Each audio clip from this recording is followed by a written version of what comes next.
کہ ایک دوسرے سے جدا نہیں کی جا سکتی۔ اگلی بات یہ سمجھیے کہ قرآن مجید محمد الرسول اللہ کا اصل معجزہ، بلکہ اس سے آگے بڑھ کر ایک لفظ استعمال کروں گا، واحد معجزہ ہے۔ آپ شاید حیران ہو کہ اور بھی تو معجزات بیان ہوتے ہیں حضور کے، لیکن میری بات سمجھیے، غور کیجیے۔ ان واقعات سے مجھے انکار نہیں ہے، لیکن جو بات میں کہنا چاہتا ہوں اس کو اچھی طرح سمجھیے۔ معجزہ کہتے کسے ہیں؟ معجزہ عاجز کر دینے والی شے۔ اس معجزے میں دو چیزیں ہونی لازم ہیں، دعویٰ اور تحدی، چیلنج۔ جب کہ کوئی خرق عادت کوئی شے پیدا ہو جائے، خرق عادت اسے کہتے ہیں کہ فزیکل لا ایک ہے، پانی، واٹر کیپس اٹس سرفیس، حضرت موسیٰ کا عصا اس پر لگا اور سمندر پھٹ گیا، خرق عادت ہے۔ یعنی جو عادی قانون ہے، عام طور پر جو قوانین طبعیہ ہیں، ان کا پھٹ جانا، ختم ہو جانا، ٹوٹ جانا، اور کسی حقیقت کا اس میں سے ظاہر ہو جانا جو ان فزیکل لاز کے خلاف۔ آگ کے بارے میں قانون کیا ہے؟ وہ جلاتی ہے، لیکن یہ کہ یہ معجزہ ہے، یہ خرق عادت ہے کہ حضرت ابراہیم آگ میں ڈالے گئے، اس نے نہیں جلایا، یا نارو کونی بردن و سلام علی ابراہیم۔ تو خرق عادت کو اب دو قسموں میں آپ سمجھیے۔ ایک خرق عادت وہ ہے جو دعوے کے ساتھ پیش کیا جائے، اپنی صداقت، اپنی رسالت کی حقانیت اور صداقت کے ثبوت کے طور پر، اور اس میں چیلنج کیا جائے کہ آؤ مقابلہ کر لو۔ وہ اس رسول کا اصل معجزہ ہوتا ہے۔ ایک خرق عادت وہ ہے جو اللہ تعالیٰ اپنے نیک بندوں کی بزرگی کو ظاہر کرنے کے لیے، غیر انبیاء کے لیے بھی کرامات جنہیں ہم کہتے ہیں ہو جاتی ہے۔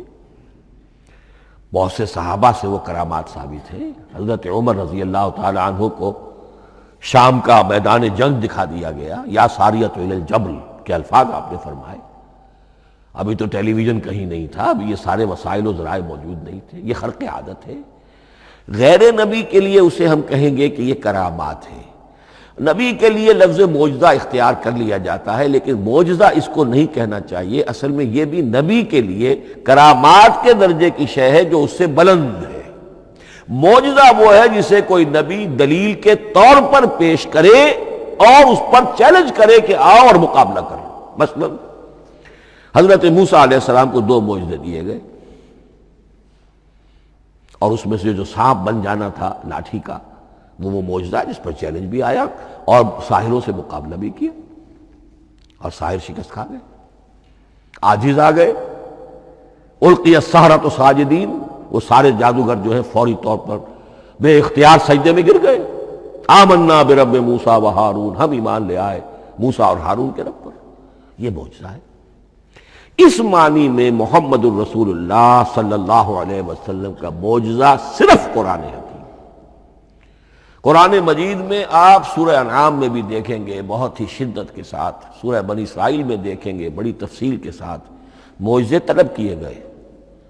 آپ اس مکے کی سرزمین میں ابھی ہمارے دیکھتے ہی دیکھتے چشمہ نکال دیجئے، ہم مان لیں گے آپ اللہ کے رسول ہیں۔ آپ ہماری نگاہوں کے سامنے آسمان پر چڑھ کر دکھائیے، پھر وہاں سے کتاب لے کر اتریے، پھر ہم سمجھ لیں گے آپ اللہ کے رسول ہیں۔ آپ کے لیے چشم زدن میں کوئی محل سونے کا چاندی کا تیار ہو جائے، مان لیں گے آپ کو اللہ کے رسول ہیں۔ آپ اس بے آب و گیا وادی میں فوراً ایک باغ جو ہے اپنے لیے بنا کے دکھا دیں، مان لیں گے کہ آپ اللہ کے رسول ہیں۔ ایسے تمام مطالبات پر اللہ تعالیٰ کی طرف سے کوڑا جواب ملا، اللہ اس قسم کی کوئی شے نہیں دکھائے گا۔ بلکہ سورہ انعام جب ہم پڑھیں گے وہاں تو بہت ہی واقعہ یہ ہے کہ اس کو پڑھ کر رقت طاری ہوتی ہے کہ ایک موقع پر ایسا محسوس ہوتا ہے کہ حضور صلی اللہ علیہ وسلم کی طبیعت مبارکہ میں یہ خیال پیدا ہو گیا کہ اللہ کو ایسی شے ان کو دکھائی دی جائے تاکہ چپ تو ہو جائے، نہ بھی مانیں گے چپ تو ہوں گے، ورنہ تو عوام کے سامنے ان کی دلیل مجھ پر قائم ہو رہی ہے کہ بھائی یہ رسالت کے مدعی ہے، ہم کہتے ہیں معجزہ دکھاؤ، معجزہ نہیں دکھاتے، تو پوزیشن میری جو ہے کمزور ہو رہی ہے۔ وہاں جس انداز میں اللہ نے کہا ہے، ہرگز نہیں، اے نبی اگر آپ کے اختیار میں ہے تو کہیں آسمان پر سیڑھی لگا لیجئے یا زمین میں سرنگ لگا کے کوئی معجزہ لا سکتے ہو تو لے آئیے، ہم نہیں دکھائیں گے۔ رقت طاری ہوتی ہے۔ تو حضور کا معجزہ اس معنی میں صرف ایک ہے اور وہ قرآن ہے۔ اچھا، اس کے لیے کیسے کیسے چیلنج کیے گئے؟ ام یقولون تقولہ بل لا یؤمنون فلیاتوا بحدیث مثلہ ان کانوا صادقین، سورۃ الطور۔ کیا ان لوگوں کا کہنا یہ ہے کہ یہ کلام خود محمد نے موضوع کر لیا ہے صلی اللہ علیہ وسلم؟ تو اگر ایسی بات ہے تو وہ بھی ایسا ہی کلام پیش کر دیں۔ تحدی، اس چیلنج کو کوئی قبول نہیں کر سکا۔ کم سے کم اس شرافت کا اقرار کرنا پڑتا ہے کہ اس وقت کی عرب قوم میں یہ شرافت تھی کہ کسی نے اٹیمپٹ بھی نہیں کی، ورنہ کوئی شخص الٹی سیدھی عبارت لکھ کر لے آتا اور کھڑا ہو کر کہہ دیتا کہ ٹھیک میں کہتا ہوں یہ ہے، یہ قرآن کی طرح کا کلام ہے۔ نہیں، کسی نے نہیں کیا۔ تاریخ یہ بتاتی ہے کہ اس تحدی کا کوئی کسی نے قبول نہیں کیا۔ اسی طرح فرمایا سورہ بنی اسرائیل میں قُلْ لَئِنِ اجْتَمَعَتِ الْإِنسُ وَالْجِنُّ عَلَىٰ أَن يَأْتُوا بِمِثْلِ هَٰذَا الْقُرْآنِ لَا يَأْتُونَ بِمِثْلِهِ وَلَوْ كَانَ بَعْضُهُمْ لِبَعْضٍ ظَهِيرًا۔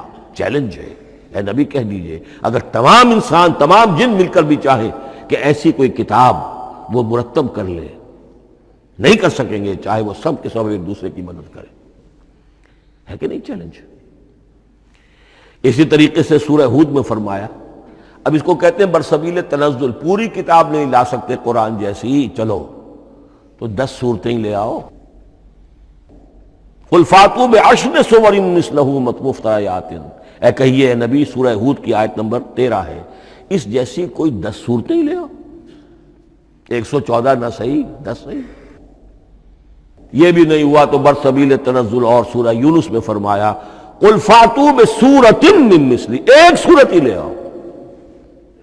اور اسی کو سورہ بقرہ کے 3 رکوع میں دہرایا گیا، وَإِن كُنتُمْ فِي رَيْبٍ مِّمَّا نَزَّلْنَا عَلَىٰ عَبْدِنَا فَأْتُوا بِسُورَةٍ مِّن مِّثْلِهِ وَادْعُوا شُهَدَاءَكُم مِّن دُونِ اللَّهِ إِن كُنتُمْ صَادِقِينَ۔ لیکن نوٹ کر لیجئے کہ کسی نے یہ جرأت نہیں کی، نہ قرآن کے اس دعوے کو چیلنج کیا، نہ کسی نے مقابلے کی کوشش کی، نہ کوئی اپنی کوئی تصنیف و تالیف یا اپنا کوئی کمپوزیشن لا کر اور یہ دعویٰ کر کے کھڑا ہوا کہ جمع کر لیجئے، منصف بلا لیجئے، کوئی کمیشن بٹھا لیجئے، میرا یہ کلام بھی بالکل ہم وزن ہے اس کلام کے۔ نہیں، اب ہمیں دیکھنا